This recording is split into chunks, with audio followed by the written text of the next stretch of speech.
Shalom Bapak Ibu Saudara-saudari yang terkasih di dalam nama Kristus Yesus. Sebelum kita memulai firman Tuhan, mari kita berdoa sejenak. Kita bersatu di dalam doa.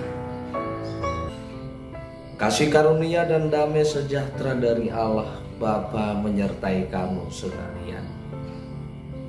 Amin.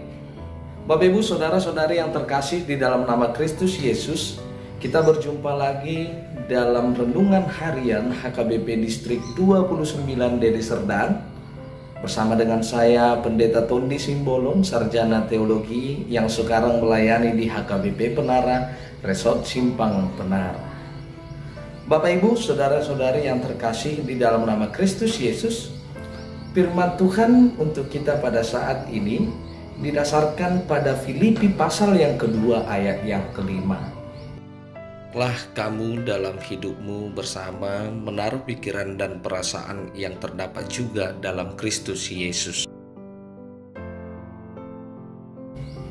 Bapak Ibu Saudara-saudari yang terkasih di dalam nama Kristus Yesus, dalam teks ini kita diingatkan kembali tentang tanggung jawab, kita diingatkan kembali tentang kewajiban, kita diingatkan kembali tentang iman yang mencakup sebuah atau yang mencakup satu kata yang begitu indah, yaitu kasih.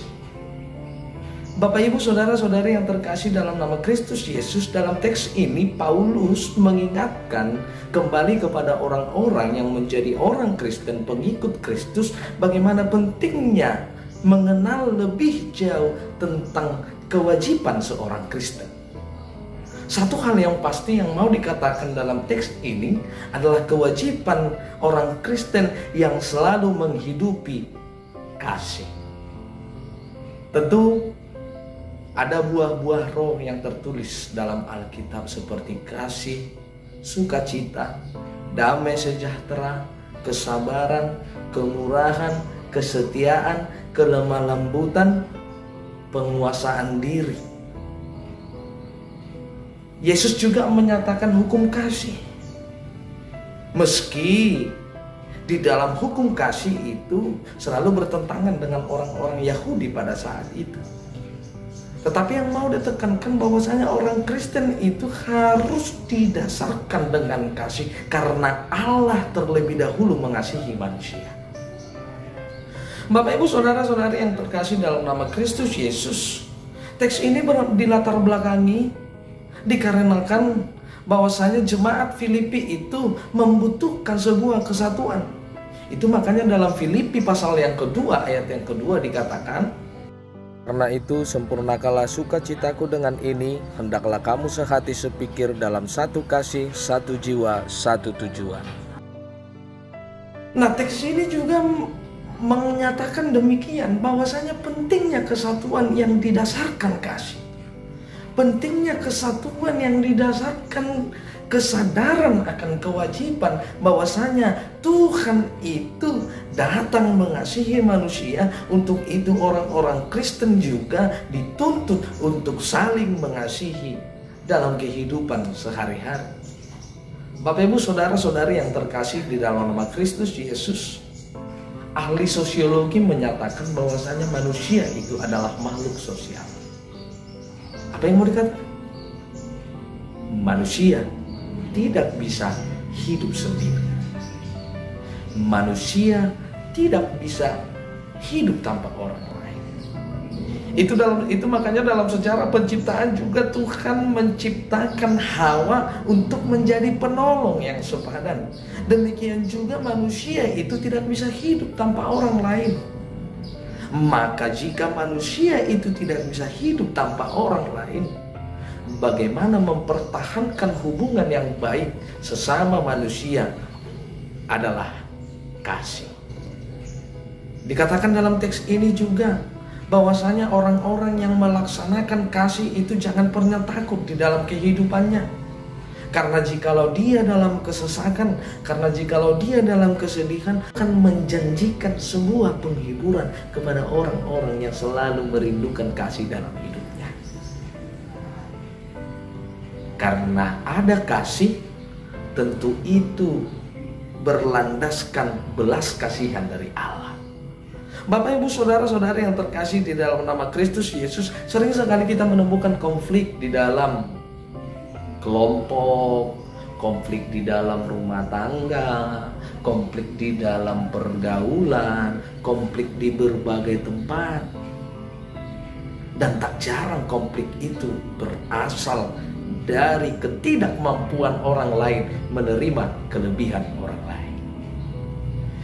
Sering sekali konflik itu juga terjadi atas dasar seseorang itu hanya ingin menunjukkan dirinya sendiri. Sering sekali juga konflik itu terjadi ketika seseorang hanya menginginkan perhatian, bukan pemberi perhatian kepada orang. Nah, firman Tuhan ini mau mengatakan kepada kita, Bapak, Ibu, saudara-saudara yang terkasih dalam nama Kristus Yesus, yang pertama mau dikatakan adalah jangan pernah egois di dalam kehidupanmu. Jangan pernah ambil keuntungan dari orang lain, apalagi keuntungan dari orang-orang yang menderita.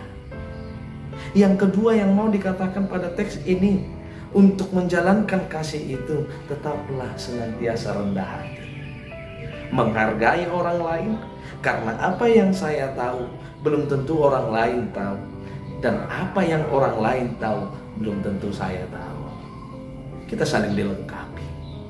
Yang berikut apa yang mau dikatakan Bapak, Ibu, saudara-saudara yang terkasih? Yang ketiga adalah kita harus memiliki simpati, terlebih empati, penuh perhatian kepada orang lain, dan menyadari bahwasanya orang lain juga butuh perhatian dari kita, butuh bantuan dari kita, butuh topangan juga dari kita. Supaya apa? Apa yang kita rencanakan secara bersama, apa yang kita harapkan itu bisa terwujud.